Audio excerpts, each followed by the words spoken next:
नमस्कार मित्रांनो, एड लागलं या प्रेमाचं या मालिकेच्या आजच्या भागामध्ये आपण बघणार आहोत की त्यात मंजिरी त्या मोकळ्या पैशाच्या पेटीकडे बघत असते. तिला मात्र खूपच वाईट वाटलेलं असतं, कारण आज संध्याकाळी त्या प्रवीण शेट्टी नानांना उचलून घेऊन जाण्याची धमकी दिलेली असते आणि इथे सगळा धंदा बसलेला असतो. आता काय करावं तिला काही सुचत नाही.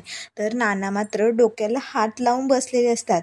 त्याच वेळेस जीजी येते आणि म्हणते, असं कसं झालं, हे आपल्या चादरी खराब कशा निघाल्या? त्याच वेळेस आता लगेच मंजिरी चादरी उघडून बघत असते. आपल्या स्टॉलच्या चादरीचा माल असा खराब कसा निघू शकतो? हे शक्यच नाहीये. त्याच वेळेस चादरींना वेगळ्याच कंपनीचं लेबल लावलेलं असतं. तेव्हा लगेच आता मंजिरीच्या लक्षात येतं, हे कोणीतरी मुद्दामहून केलंय. त्याच वेळेस समोरच रायाची गुंड तिथे उभी असतात आणि ते मंजिरीच्या स्टॉलकडे बघून हसत असतात.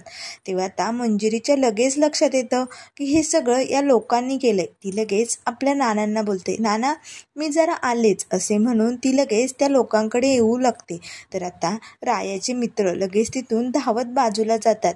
तर आता लगेच इकडे जत्रात बैलगाडी शर्यतीची आता घोषणा झालेली असते. ज्याचा 1 नंबर येईल त्याला 1.25 लाख रुपये बक्षीस ठेवलेलं असतं. तर आता हे नानांच्या कानी पडतं. तर नाना लगेच इकडे बैलगाडी शर्यतीत भाग घेण्यासाठी येतात. तर इथे मंजिरी आता रायाच्या गुंडांचा पाठलाग करते आणि म्हणते, का केलं तुम्ही हे सगळं? मुद्दामून केलं ना? काय मिळालं मग आमचा स्टॉलचा धंदा बंद करून? एक सुद्धा गिराईक राहिलं नाही आमच्याकडे. तेव्हा लगेच ती लोक बोलतात, नाही आम्ही कशाला काय करू, आम्ही काहीच केलं नाही. तेव्हा लगेच मंजिरी बोलते, नजर चोरून पळून आला ना, त्यातच सगळं समजलं मला. त्याच वेळेस राया तिथे येतो आणि म्हणतो, ही पोरगी का मागं लागली आपल्या? मला तर काही कळतच नाही. तेव्हा लगेच आता मंजिरी बोलते, तुझ्या या माणसांनी माझा पूर्ण धंदा बसवला हो की नाही, सांग यांना. तेव्हा लगेच राया बोलतो, काय रे, काय केलं तुम्ही लोकांनी, पटकन सांगा. तेव्हा लगेच आता त्याचे मित्र रायाला म्हणतात, नाही रे, तिच्याच स्टॉलच्या चादरी बंडल होत्या आणि ती काय आम्हाला सांगायला आली, आम्ही काहीच केलं नाही. तेव्हा त्या लगेच राया मंजिरीला बोलतो, हे बंडल चल निघितनं.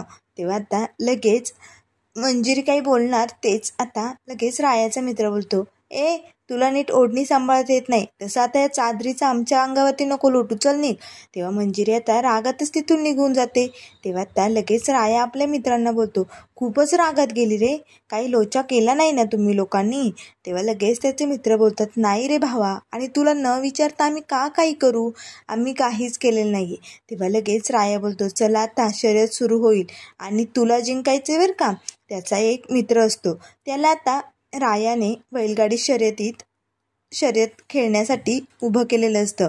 दरवर्षी रायाच खेळत असतो, पण यावेळेस आपल्याला कोणीही वरचढ नाहीये, त्यामुळे माझ्या वतीने तू खेळ, पण बिडबल तुला जिंकायचं या, असं तो आपल्या मित्राला बोलतो. तेव्हा त्याचा मित्र म्हणतो, हो राया जिथे तिथेच बैलगाड्या शर्यतीचा गुलाल उधळणार आणि हो, मी मन लावून खेळणार आहे, मी जिंकणार आहे. तेव्हा राया म्हणतो, हो तुला जिंकायचंच, तुला सांगून ठेवतो, जर तू हरला ना, तू मोडला समज. तेव्हा त्याचा मित्र बोलतो, नाही रे, फेटा फक्त आपल्याच डोक्यात लागणार, बघ आपल्याला कोण आहे तसं लावायला, त्यामुळे बघ मीच जिंकणार. असे म्हणून आता सर्वजण शर्यतीकडे जातात. तर इथे मंजिरी त्या स्टॉलवरती येते. तेव्हा जीजी बोलते, अगं मंजिरी कुठे होती तू, मी किती शोधलं, ते बघ तुझे नाना तिकडे बैलगाडी शर्यतीत भाग घ्यायला गेले. तेव्हा लगेच मंजिरी बोलते, काय नाना? तेव्हा आता जीजी आणि मंजिरी लगेच नानांकडे येतात आणि म्हणतात, उतरा बरं खाली तुम्ही. तर इथे आता मंजिरीची चुलती आणि ईशा दोघेही तिथेच आता शर्यत पाहण्यासाठी उभे असतात. तेव्हा लगेच आता मंजिरीची काकू बोलते, बघ म्हसनात जायच्या वेळेस हा तुझा काका बैलगाडी शर्यतीत भाग घेतोय, पण जाऊ दे, त्याचा शेवट व्हायचा असेल तर होऊ दे. तेव्हा लगेच आता ईशा बोलते, ती जिंकले तर कर्ज सगळं माफ होईल ना त्यांचं? तेव्हा लगेच आता तिची आई बोलते, जिंकणारच नाही येते, तू नको काळजी करू. त्याच वेळेस आता मंजिरी आणि जीजी तिथे धावत येतात आणि नानांना म्हणतात, तुम्ही उतरा बरं खाली पटकन, या वयात तुम्हाला झेपणार आहे का, तुम्ही आजारी हात, उतरा बरं.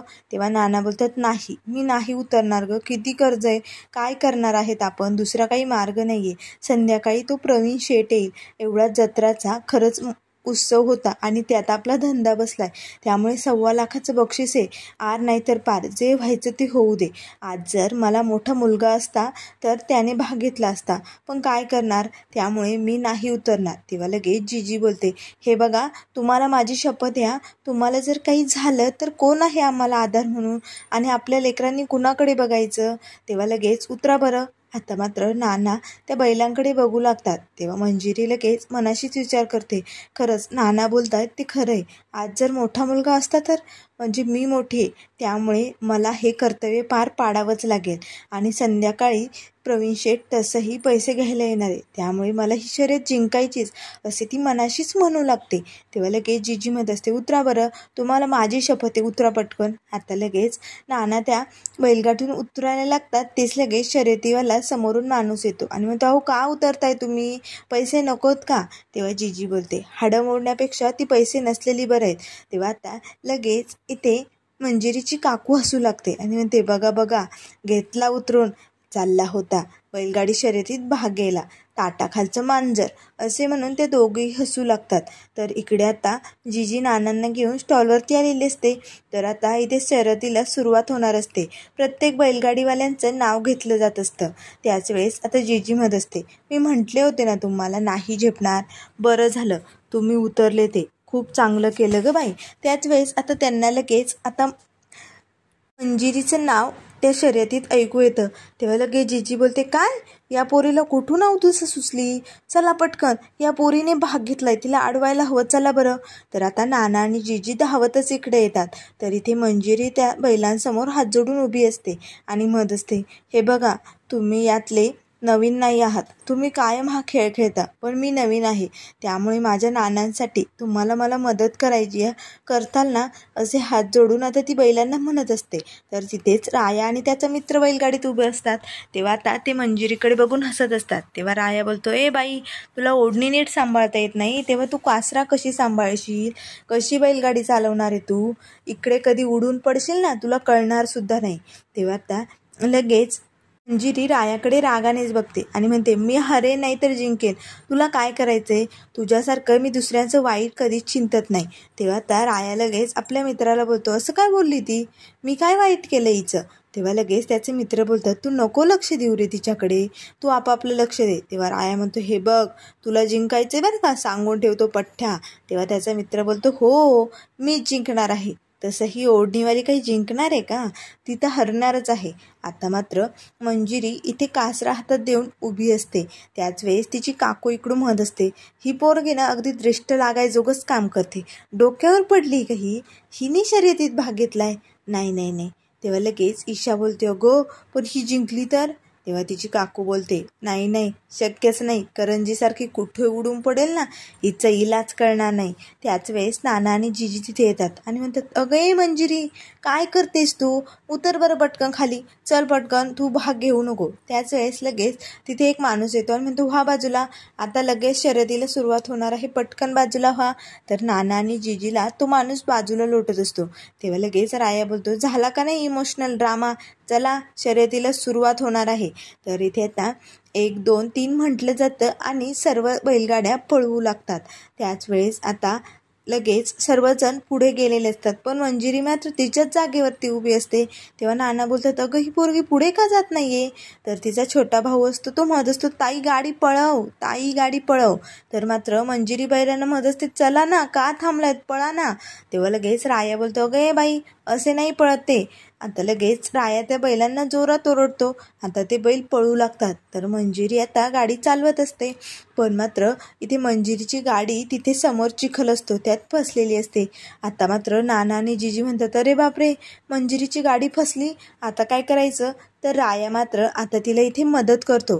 त्यानंतर मित्रांनो, पुढील भागामध्ये आपल्याला बघायला मिळेल, इथे मानाचा फेटा रायालाच म्हणजे अण्णांनाच पाहिजे असतो, पण मात्र आता इथे मंजिरी जिंकणार असते. तर लगेच राया धावतच आता त्याच्या मित्राच्या गाडीत चढतो, कारण त्याला जिंकायचं असतं, त्याला गुलाल आपल्या बाजूने उडवायचा असतो. आता मात्र मंजिरी जिंकणार. तेच राया बैलगाडीत चढतो आणि जोरात गाडी पळवू लागतो. त्यामुळे आता राया जिंकणार की मंजिरी हे आपल्याला लवकरच बघायला मिळेल. त्यामुळे मित्रांनो, अशाच मालिकेंच्या अपडेट पाहण्यासाठी चॅनलला लाईक करा, सबस्क्राईब करा आणि व्हिडिओ पाहिल्याबद्दल